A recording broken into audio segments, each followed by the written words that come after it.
record levels of COVID infections in the UK, with 351,000 people testing positive for the virus every day. And the Office of National Statistics Schools Infection Survey has shown that 3/4 of 4 to 7-year-olds tested positive for SARS-CoV-2 antibodies in March and April when they did that study. Now, this was pretty much all because of infection, because we know there is very low levels of vaccination in children.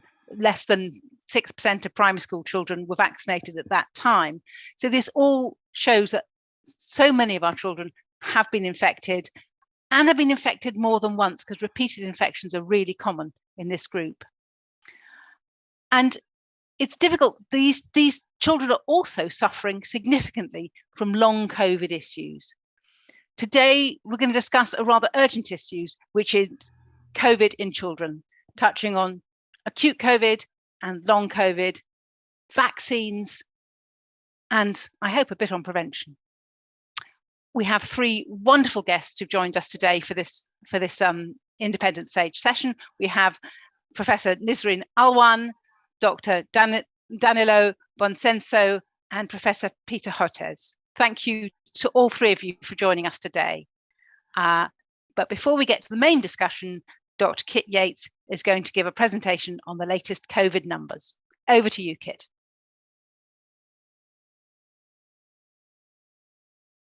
Thank you very much. Hopefully you can all see my screen now and I'm unmuted.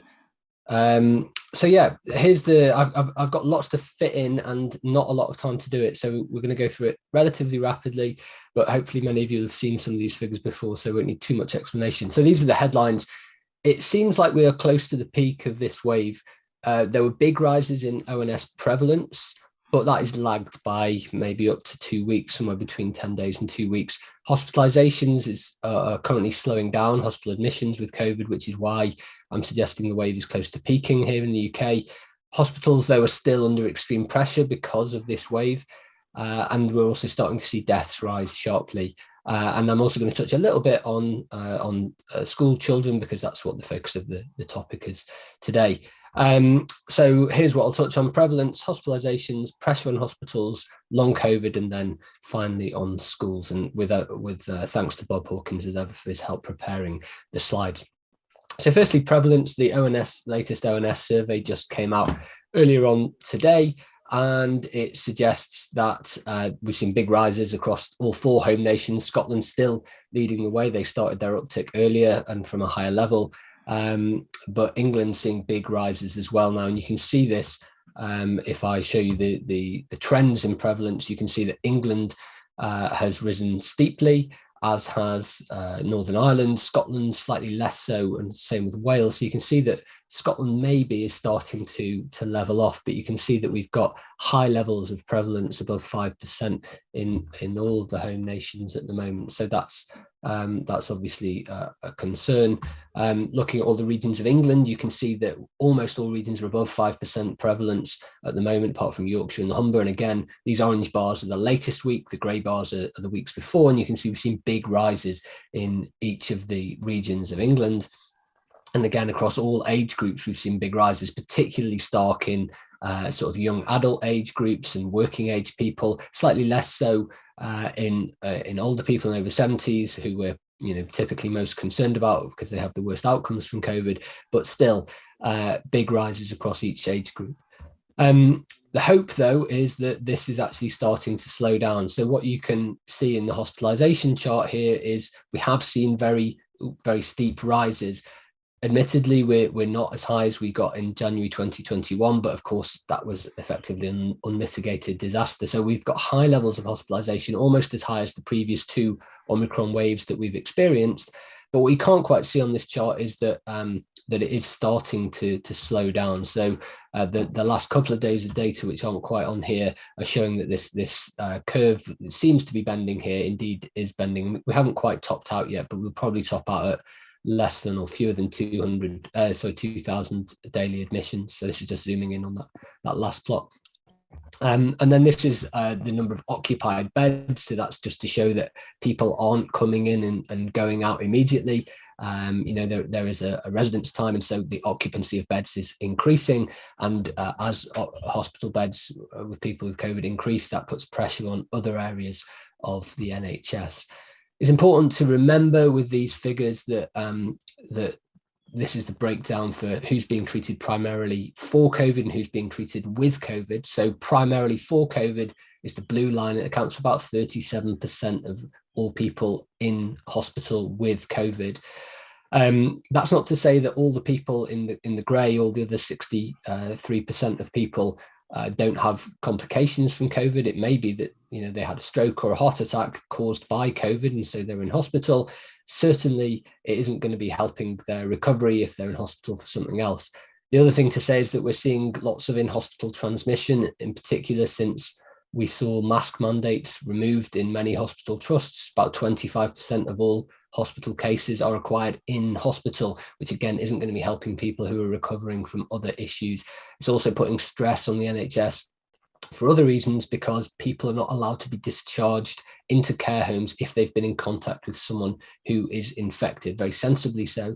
But that means that beds that otherwise would not be occupied if COVID were at lower levels are being occupied, and as a result that's putting pressure on different areas of the NHS. We're also seeing an increase in mechanical ventilation beds. So these are people who are sort of sickest with COVID. It's getting up to the levels we saw in the previous wave, but not the levels that we've seen before that. So to some degree, that's good news. So overall, hospitalizations have been increasing sharply, putting pressure on the NHS, but they are starting to level off, we think, at the moment.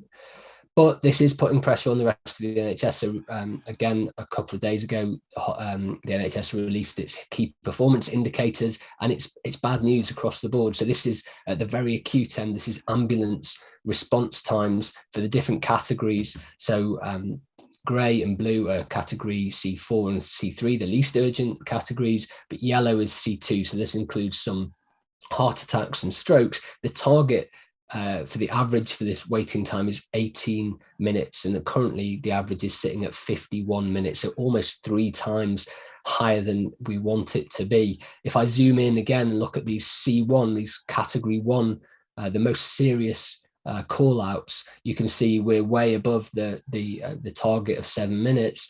C1 here is getting a paramedic of any sort out to see someone, and the C1T is getting someone with the appropriate transport, so an ambulance if that person needs to go to hospital. And you can see that is way above, almost double. Well, it's 12 minutes, so it's close to being double the target that we are hoping to achieve of 7 minutes. So ambulances are in crisis. I put up a slide like this last time I did the numbers about 3 or 4 weeks ago, with headlines suggesting the impacts of ambulances. These are 3 different headlines that I've taken from the last 3 or 4 days. People dying at home because ambulances are not coming. Ambulances queuing around the block to discharge people into A&E.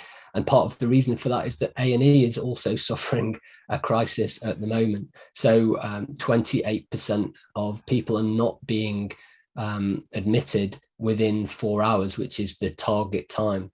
You can see this trend's been getting worse for years and years, but it's particularly acute now. And you can see there's always an uptick when we have higher levels of COVID. So it's not helping to relieve the pressure.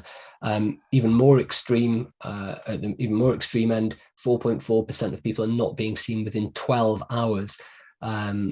So this is a huge weight, and for some people this is just too much. So 6.2% of people are leaving A&E before their treatment is fully completed. So this is really bad news, and in part these problems in A&E are caused by not being able to admit people into hospitals because beds are being occupied by other patients, COVID patients and other patients in the hospital. Away from the sort of acute end of things, we can see that huge numbers of people are waiting to start treatment. This is as of May 2022, so 6.6 million people waiting to start treatment. That's 1 in 9 people.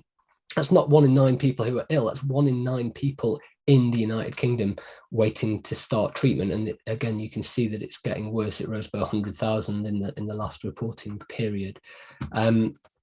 There's also problems in terms of patients who are not starting non-emergency treatment within 18 weeks. The target there is 92%, and we are only hitting 63% at the moment. And again, that's starting to rise as this wave increases. Similarly, the number of patients waiting for diagnostic tests has gone up to 1.5 million, and it's increasing again in this new wave. So there's pressure all across different areas of the NHS, and this should be an issue that we're all bothered about, because it affects all of us. No matter how young and healthy you think you are, you're only one illness away from needing the NHS. So it really does impact everyone.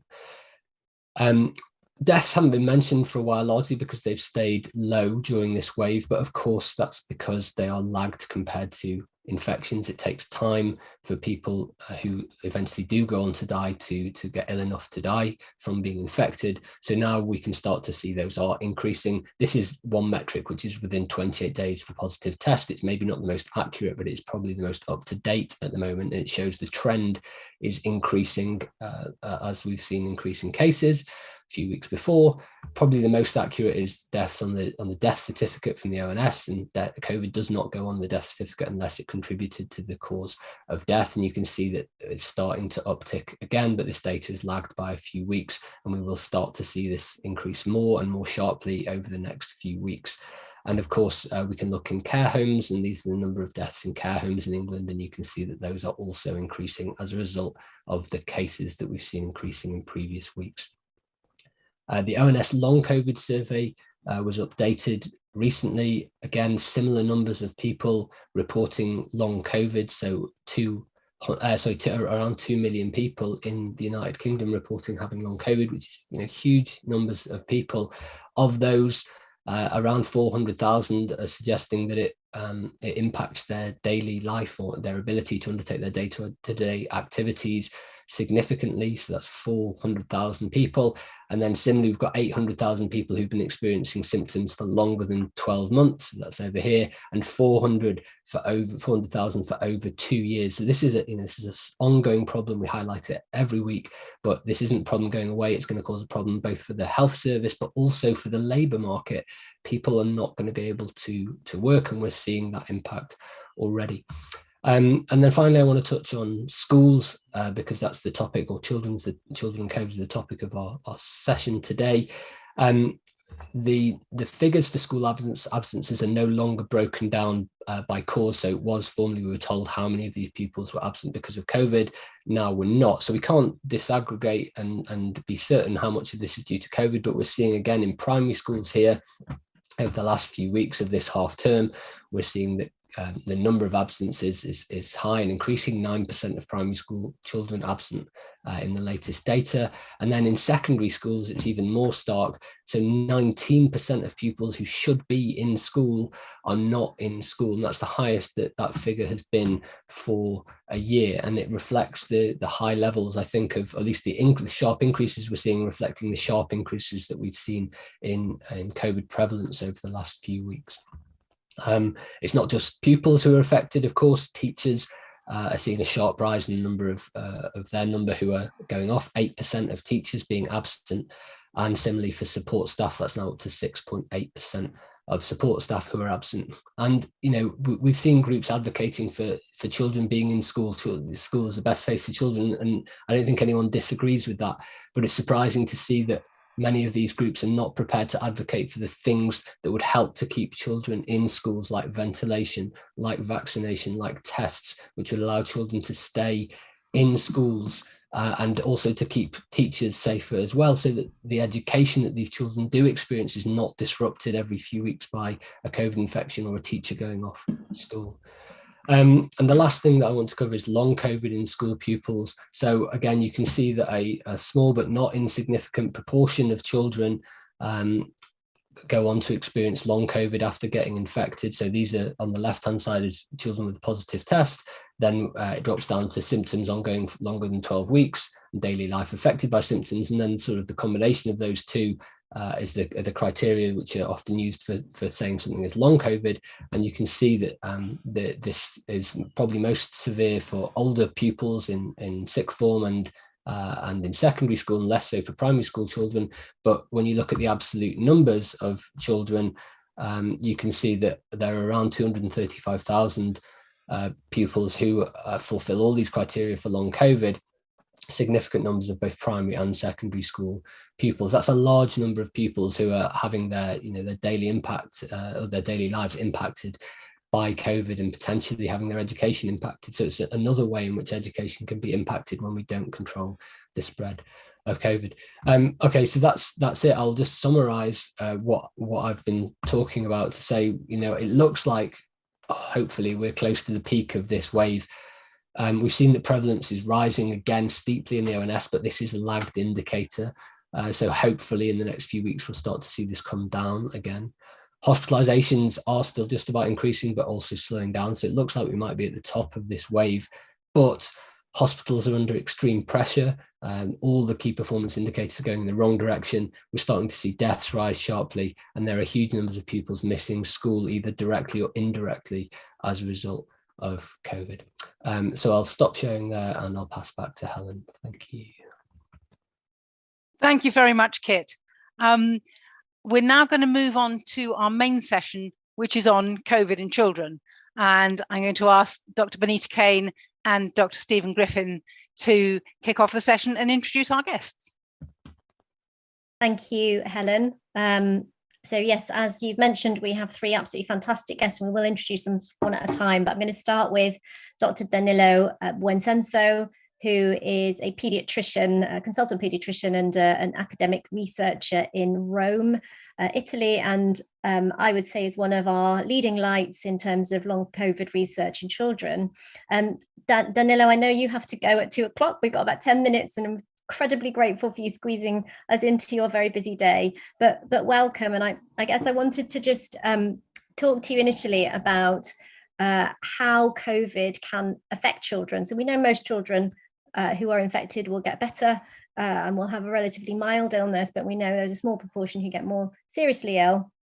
So how does it affect children, both in that sort of acute setting when they first have the infection, but also potentially then in the longer terms? We've heard Kit talking about long COVID.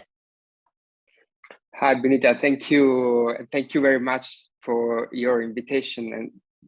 And really, so sorry, I will need to go, but I will be able to stay a bit longer. And I'm very proud to be invited along with so many important colleagues. So in terms of your question, yes, as a pediatric infectious disease doctor, I was naturally involved in caring for children with COVID-19.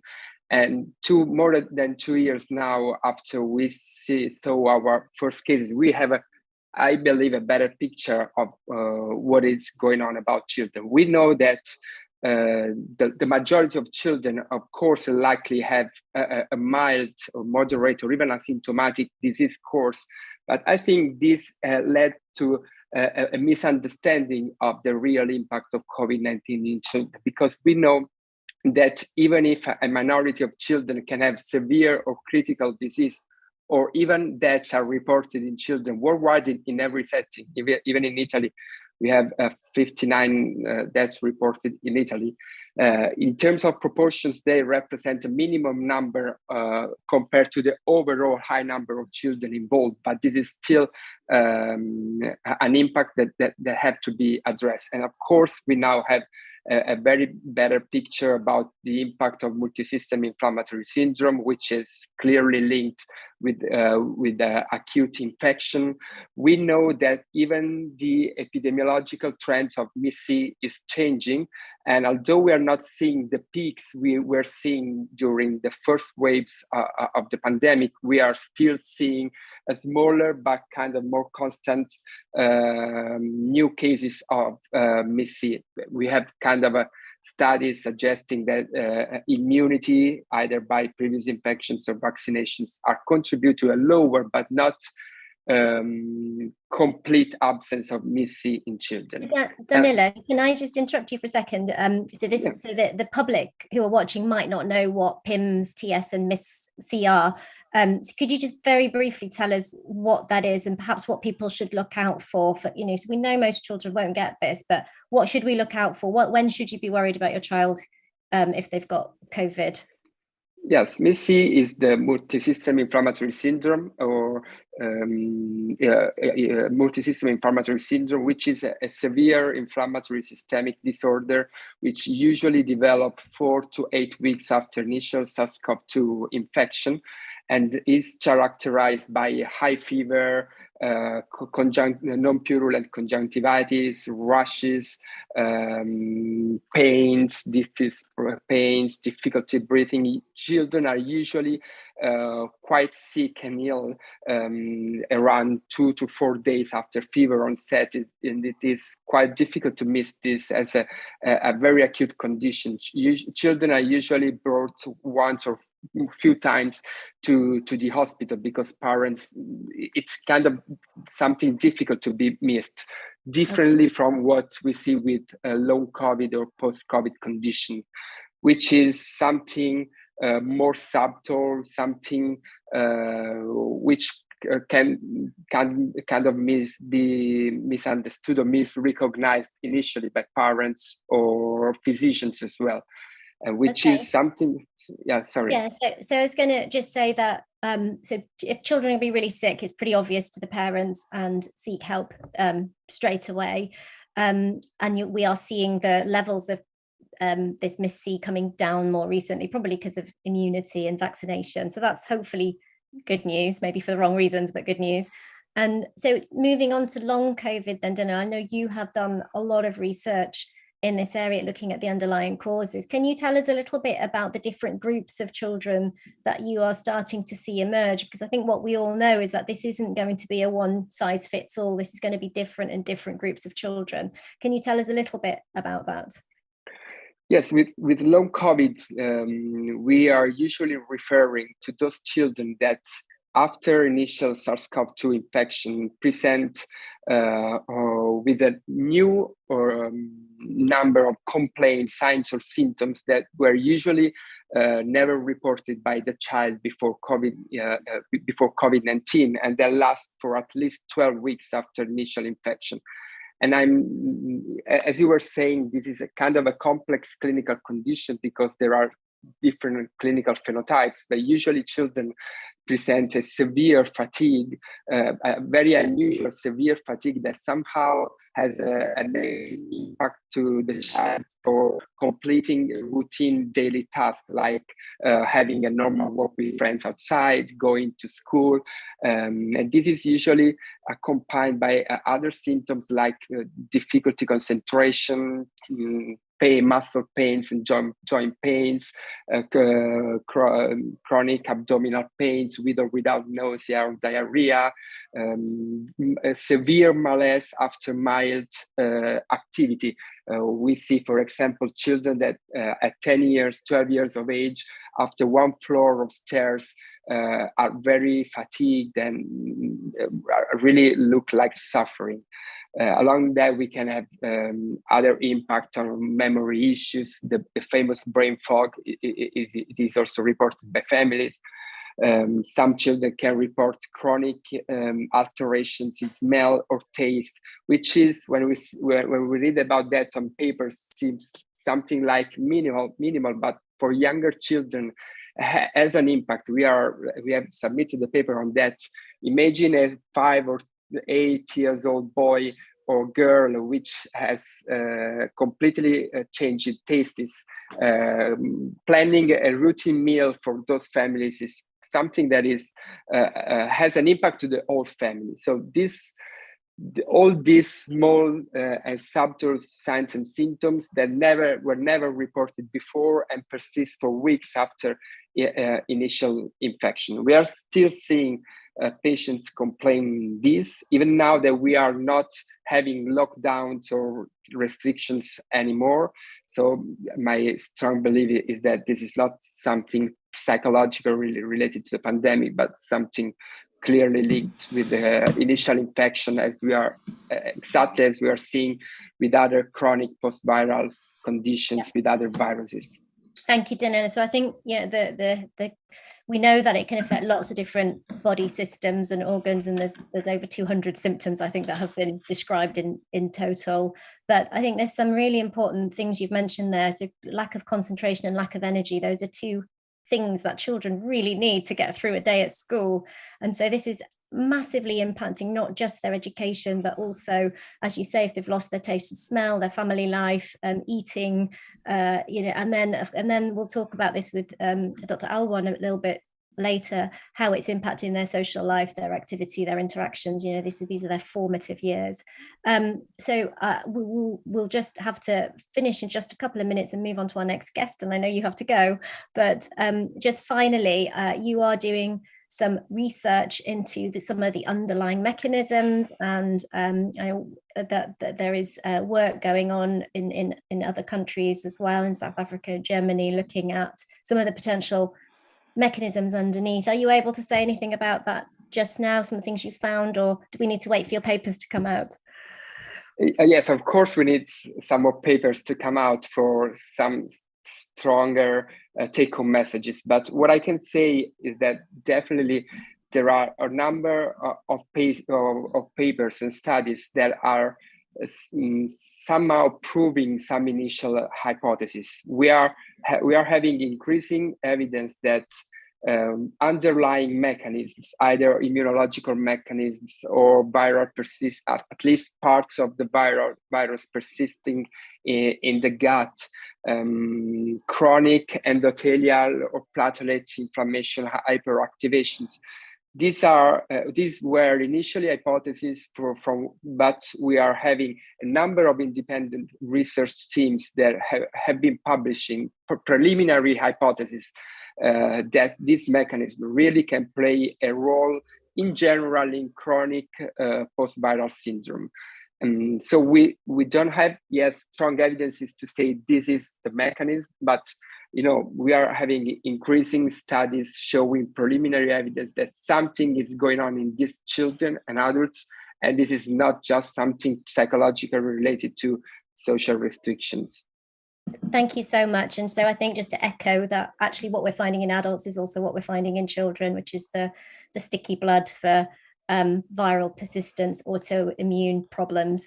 Danilo, thank you so much for your time. And it's a shame you can't stay for the questions, but we know you're a busy man and appreciate you joining us. So take care. I will, Binita, yes, I will anyway remain online. I will try to shift. Dip in and out. Okay. In case there are questions, I will switch on again. See you later. Thank you. So I'll hand over to Dr. Stephen Griffin now, who'll introduce our next fantastic guest. So thanks, Steve. Thanks, Binita, and thanks, Danilo, as well, for some really excellent points there. And so our next guest, it's a pleasure to introduce Professor Peter Hotez, who's a professor of tropical pediatrics and molecular virology over at the Baylor College of Medicine and also works in hospitals. Peter is also intimately involved with the production of Baylor's own vaccine against SARS-CoV-2, and he's an absolute tour de force in terms of public engagement over in the US. I'm sure many of us have actually seen him online and on social media as well. But it's really Peter's expertise around vaccinations that we're interested in asking him about now. It's particularly for children, and again to sort of highlight the differences between the US situation and the UK. So Peter, I guess the first question to ask is that as Kit very nicely told us just before, many children in the UK have been infected with SARS-CoV-2. And so the attitude of many parents is, well, why do I need to get my child vaccinated? So can you maybe give us some thoughts on the bonuses of getting our children vaccinated, please? Yes, absolutely. And thank you so much for having me. As you point out, I'm both a pediatrician and a vaccine scientist. The vaccine technology we developed at Texas Children's Hospital and Baylor College of Medicine now has gone into 65 million pediatric arms, 12 to 14 in India so far. So that's really exciting. And it's known in India, it's known as Corbevax, and the Indian government has now approved it for 5 to 11-year-olds as well. So we'll hopefully start having information on that as well. And I think in the tone of the discussion today is correct, that while no one would dispute that adults have borne the brunt of the disease burden of COVID-19, both in the UK and the US and globally, there is still a substantial burden of disease in kids that we just do not hear enough about. And here in the United States, we have a pretty aggressive anti-COVID, vaccine lobby that is particularly determined to dismiss the severity of the illness in children. But here's the reality. So far, more than 1,200 children have died from COVID-19 in the United States. So that is more than any other vaccine preventable disease right now in the US. So that's still substantial. And by the way, we still don't know the global burden of deaths, and that's something we're waiting on more information. UNICEF recently put out a number of 17,200 pediatric deaths from COVID-19. Almost certainly an underestimate, because that's based on a total number of deaths of 4 million. But we know that's probably at least 4 or 5 times higher. So if you were to extrapolate, you'd be looking at a cause of death that's as significant globally as other really important pediatric scourges that we vaccinate against, such as measles or Haemophilus influenza type B. So it is quite substantial. In the U.S., we've had about 9,000 cases of multisystem inflammatory syndrome of children, that very severe disorder, so that's substantial. The number of hospitalizations, the latest numbers I could find were from January, about 600,000 pediatric hospitalizations. So this is serious business when we talk about the importance of the public health impact of pediatric COVID. So again, even though it's not as high as adults, it's still quite substantial. Now in the US, we have vaccines approved for both kids 5 to 11 years of age, and now most recently under 5. The vaccines that were approved for the 5 to 11-year-olds initially was the Pfizer vaccine, initially as a 2-dose vaccine. That was based on 90% vaccine protection in those kids 5 to 11, although it was pre-Omicron. And with the reduced spillover antibodies against the Omicron variant and subvariants, the recommendation now has been to add a 3rd dose of that vaccine. So in the US, we vaccinate first 2 doses 3 weeks apart. You wait at least 5 months, and then you vaccinate the 5 to 11-year-olds. And there's been a big impact. So there's one major study that's been put out by the Centers for Disease Control in their morbidity and mortality weekly reports, the MMWR, that finds that, and this went up and into the middle of the Omicron wave, that roughly 87% of the children who required hospitalization for COVID were unvaccinated. So a clear difference in, between the unvaccinated and the vaccinated, and clearly the vaccinated children have tremendously reduced risk of hospitalization. And so I think that that's extremely important. The under 6 is newer, of course. A lot of that was based on immunobridging data, and there for both the Pfizer and Moderna vaccine have now been released for emergency use authorization in the under 5-year-olds. And there it's a 3-dose vaccine from Pfizer, 3 weeks, and then I believe 8 weeks after the 2nd dose, and it's a 2-dose vaccine for Moderna, although it may wind up moving to a 3-dose vaccine.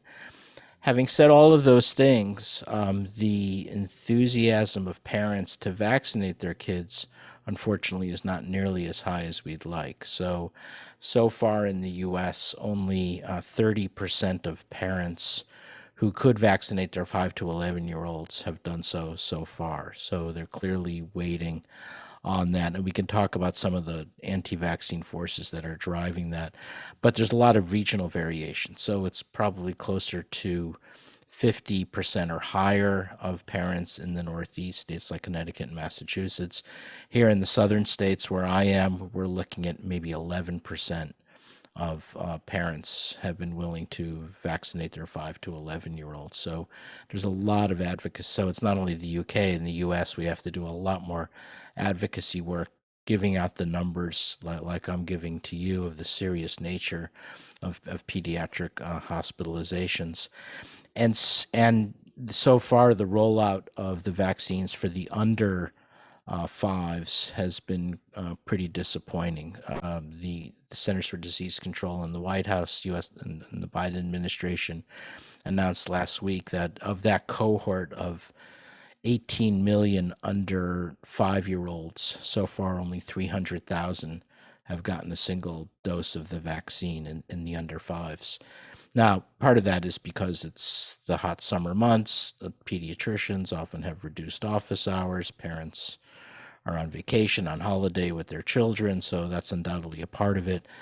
So it will come up, but it won't be higher than the 5 to 11-year-olds almost certainly. So we've seen kind of a gradient downward of parental acceptance of pediatric vaccines from the 12 to 17-year-olds to the 5 to 11s down to the under 5.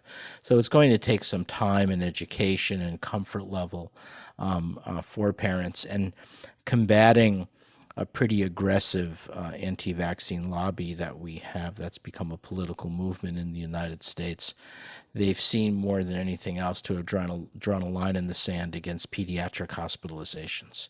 And that's what they're fighting the hardest and unfortunately in a Pyrrhic kind of way, they're winning that fight, trying to scare parents about the harm of pediatric vaccinations, even though the safety profile so far has been excellent. If anything, the rates of myocarditis or pericarditis that we've heard about in young adults who get the Moderna or Pfizer vaccine have been quite a bit lower in the younger age group. So we're not seeing any worsening in the frequency of myocarditis in the younger kids, and if anything, a substantial reduction in myocarditis. And once again, that's among the kind of word we have to get out. So I really appreciated the discussion this morning about long COVID, and that clearly needs to be emphasized more. I'm quite worried that we could be dealing with the neurodevelopmental outcomes from long COVID in kids for a long time, and we're simply not equipped to even begin assessing this. Based on studies from Oxford in adults showing gray matter brain degeneration and cognitive decline. What are we doing to monitor this in kids? But even independent of the long COVID story, we have a serious burden of disease of acute hospitalizations, which are substantial. And I'm quite concerned if this BA.5 wave continues into the fall, and our school year starts fairly early in most of the United States. When I was a child, we wouldn't start till after Labor Day, till early September. Now it starts in mid-August.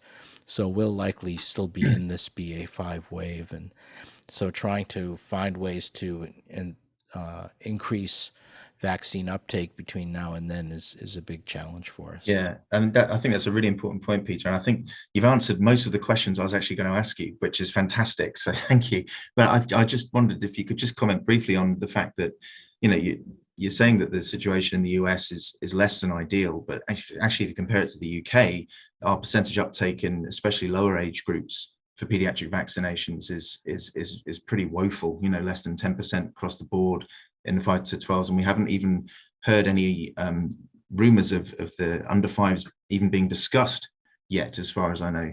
And I just wondered what difference you thought there might be between the sort of official selling of these programs by government and by health agencies in the UK compared to America. Is there a difference? Because we have a similarly strong anti-vaccine lobby, which seems to be focusing on children very much, as you suggest. Well, I think, the problem in the United States is the pro-vaccine lobby or pro-vaccine advocates simply don't have the same bandwidth that the anti-vaccine groups. The anti-vaccine groups seem to dominate the internet right now. And of course, the anti-vaccine groups are not bound by telling the truth about anything.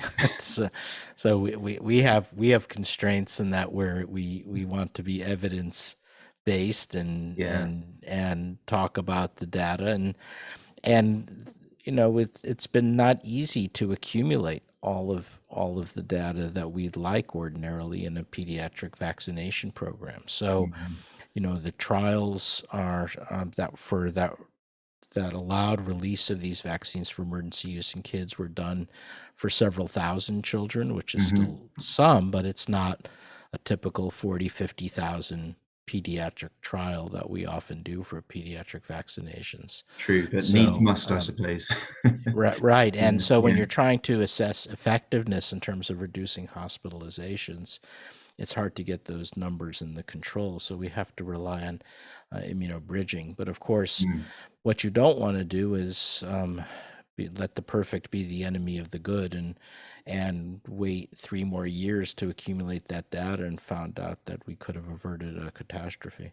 No, absolutely. Thanks so much, Peter. And I'm sure we're going to get a lot of questions around this area as well. But I'm going to hand back to Binita now, who's going to introduce our next guest. Thanks so much, Peter. Sure. Thank you. I've got about 20 questions I want to talk to Peter about as well, but maybe we'll get a chance at the end. So that brings me on to Dr. Nisreen Alwan, who's an associate professor of public health at the University of Southampton. And Nisreen, thank you so much for joining us. You've been doing some really interesting work around long COVID and in an area that we don't talk about very much. And I know you're interested in looking at this in young people as well. Are you able just to tell us a little bit about some of the work you're doing? Yeah, I mean, absolutely. Thank you so much for having me.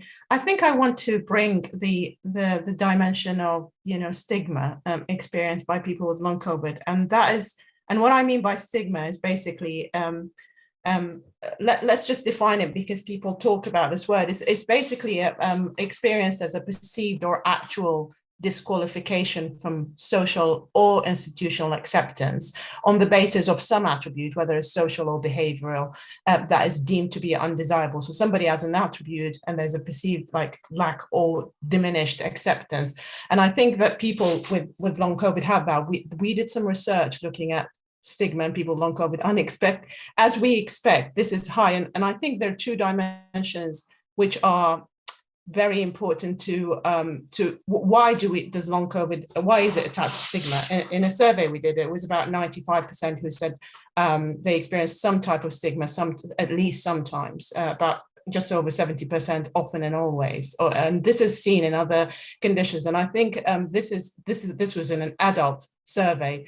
And I think we need more about children because I expect this would be even more profound in children.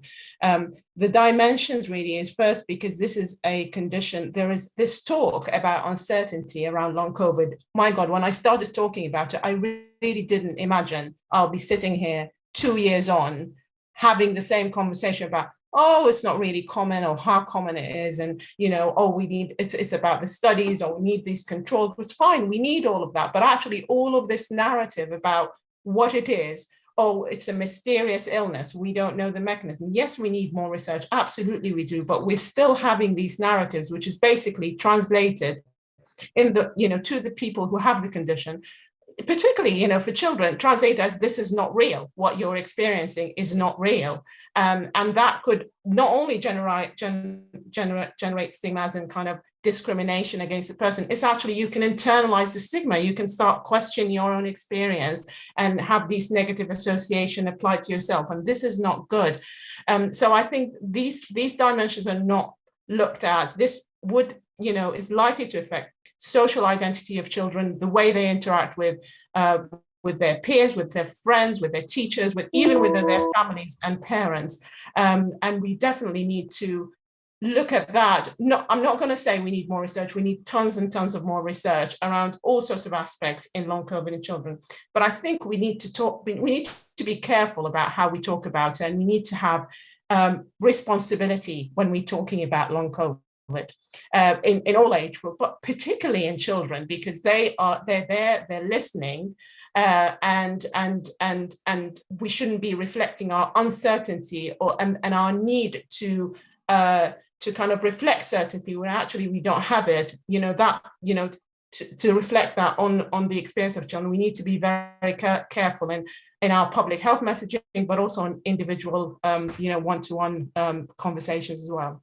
Thank you, Nisreen. And I think this is something that's pretty close to my heart. And I think when you look at those children who have long COVID, many of them are shut behind closed doors, getting very little support either from school, being gaslit by many healthcare professionals who perhaps don't understand it, or it's even harder to diagnose in children because they can't express themselves in the right way. And then throw in needing a wheelchair to mobilize, not being able to go to parties, not being able to go to school. I mean, it's a huge, huge, huge burden on these young people. And I think we do need to, you know, everything you've said has really resonated about the language we use when we're talking about long COVID, particularly the narrative that creeps in that this is all pandemic stress and mental health and anxiety, which of course play a role, and we shouldn't we shouldn't say that it doesn't. And of course, the pandemic's been devastating for young people in all sorts of ways, but that doesn't take away from the fact that they are seriously ill and are struggling. So thank you for that. I think we're just going to have,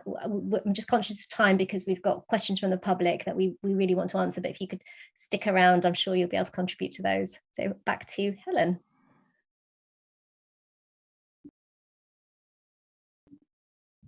Just muted, Helen. Muted, Helen. That was very unprofessional. I do apologise. Thank you very much, Binita and Steve and all our guests. And I'd like to invite our guests now, our public guests, to ask their questions. First of all, have we got Pamela Farbrace? Are you there? Would you like to turn your camera on? And hello, Pamela. Would you like to ask your question?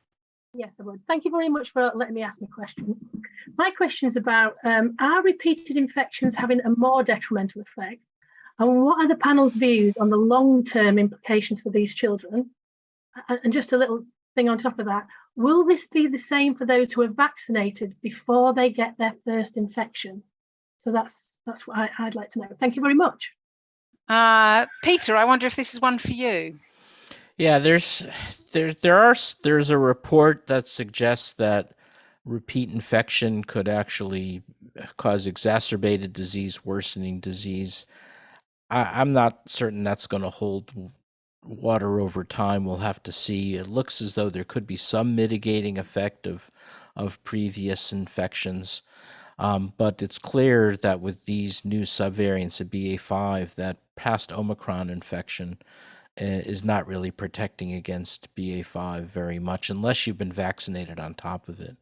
If you've been vaccinated after your Omicron infection, that seems to produce pretty durable protection and maybe even broadened protection against future variants of concern. But if you're relying only on previous infection, especially with Omicron, it's not having much of an impact. And we kind of expected that because even before the pandemic, there are 4 different coronaviruses that cause upper respiratory infections in children. It's not believed that those produce much in the way of long-term durable protection as well, that the virus tends to replicate more in the upper nasal and upper respiratory mucosa and maybe doesn't have that much of an impact on producing immunity. So the bottom line is we should not rely on infection to protect our children or adults for that matter.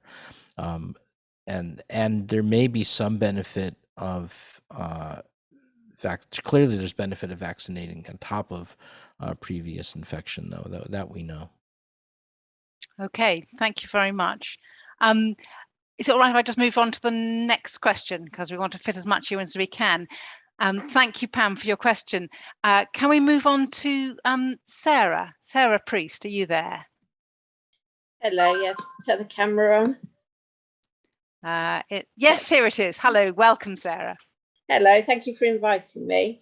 My question is, given that there's over 105,000 children and young people reportedly living with long COVID, in the UK, and Long COVID Kids charity is supporting over 10,000 families with the condition, what can families do to reduce the risk of COVID when they have reduce the risk of long COVID when they have an infection? Right. Well, Binita, perhaps you're the best person to come to with this. Yeah, so I mean, the first thing to say is there's no kind of scientific studies that have been done to say doing X, Y, and Z reduces your chance of getting long COVID. But there are some really sensible things that families can do. And I would say first and foremost, it's not rushing your child back to activities. So there is, the charity has actually produced a really fantastic guide called The Cautious Tortoise, which is all about managing energy and getting children back on their feet slowly. Because, I mean, I could tell you a story of a young boy I know who had 2 COVID infections in a short space of time. He was due to get a sports scholarship, went and did his sports day, and it put him in bed for a week, and then his baseline was much lower. So actually exercising and overexerting and pushing through and sending them back to school is not the right thing to do. They need time, and the charity's got lots and lots of resources. I don't want to make recommendations about vitamins and supplements and things like that because they're not evidence-based, but clearly that's things that people are doing as well. I don't know if anyone else has anything to add to that. One of the things that we're starting to do now with a modeling group at City University of New York, we're looking at the long-term health and economic impact of long COVID across the U.S. population.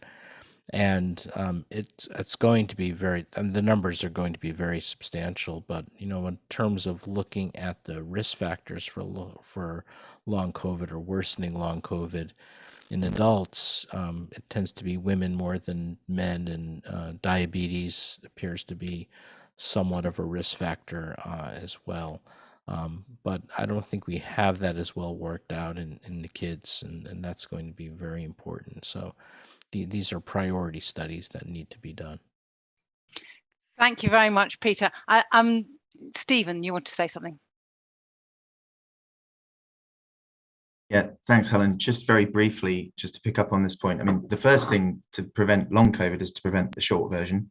And that's incredibly difficult given that there's really no safety measures in schools or testing or anything at the moment. That really is key. You know, that's something that we can do, that's something we could invest in, it's something that we could make provision for in a public health effort, but that's not forthcoming.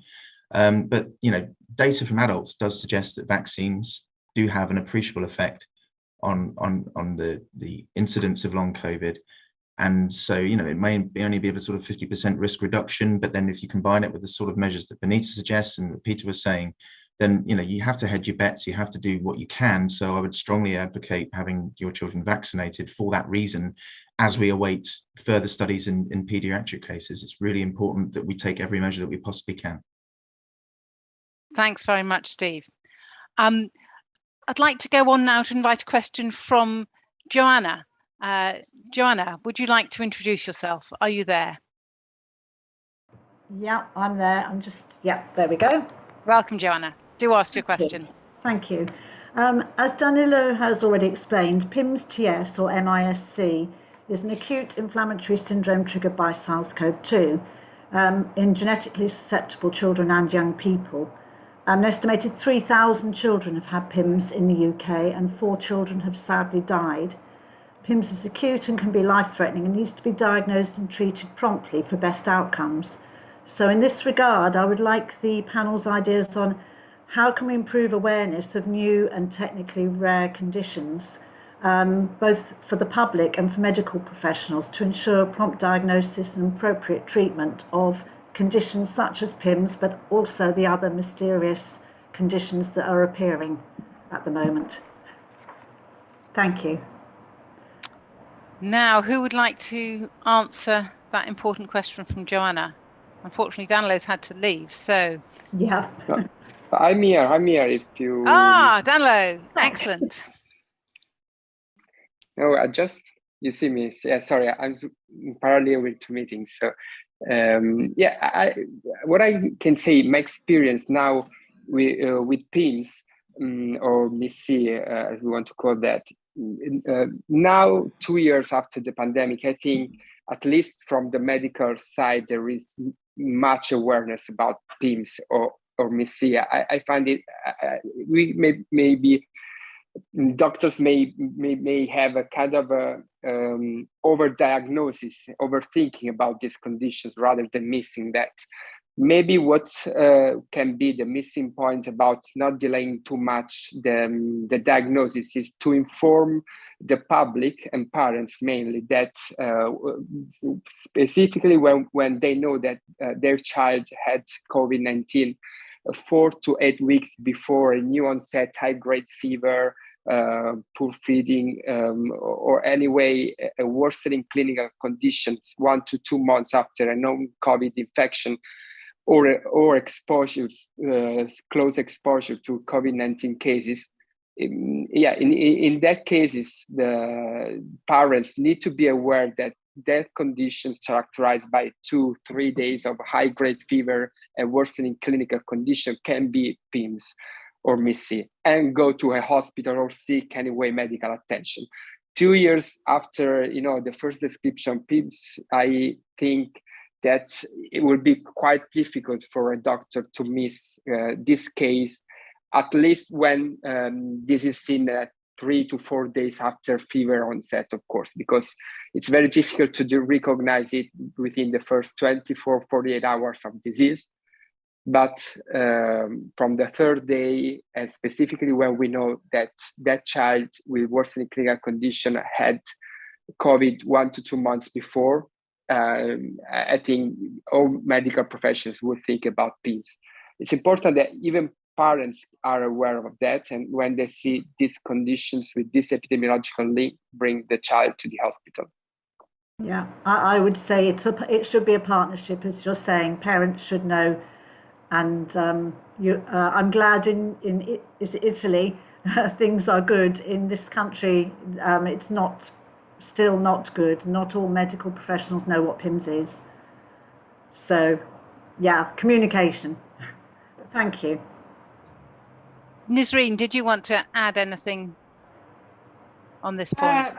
I think it's what Steve said, really. It's about prevention, but I am so conscious that it's so hard, particularly in kids, to kind of, that there's an element of the parents feel guilty, when their kids get COVID, and I just want to put it out there because it's really hard in the current environment. But I want to just keep saying this, broken record, but it's really nice weather, so let's always think about opening windows and doors all the time if we're inside and we're mixing with other people, and then just saying that, and then the message hopefully will get through, because it's surprising that a lot, big part of population still are not thinking in those terms, even with these high infection rates. And if I may just very quickly say something, Helen, that I think we need to work with the paediatric community to raise awareness, and paediatric colleagues, and perhaps the big organizations within paediatrics, to really understand how we get that information out to healthcare professionals who these are extremely rare conditions that are getting less rare in the current pandemic. And I have to say, from my position as a GP, I don't think I'd have heard of this condition if it wasn't for this group. There isn't a lot of widespread information going to doctors on the ground. I hope we'd be able to recognise a sick kid and send that sick kid to hospital. That we can do, but I might not know that it was MIS-C. I think, although there are more questions that we could read out, I'm very conscious of time and conscious of all your time, and thank you very, very much to all our guests and all our questioners, and it's been great to have you here at this really important session on COVID in children. I'd also like to say, just as Nisreen did, we need to be out there with the windows open, outside or with the windows open, keeping ourselves safe, because there's an awful lot of COVID about, and the best way of avoiding long COVID is not to get COVID in the first place. See you all soon. Bye. Yeah, stay safe. Bye.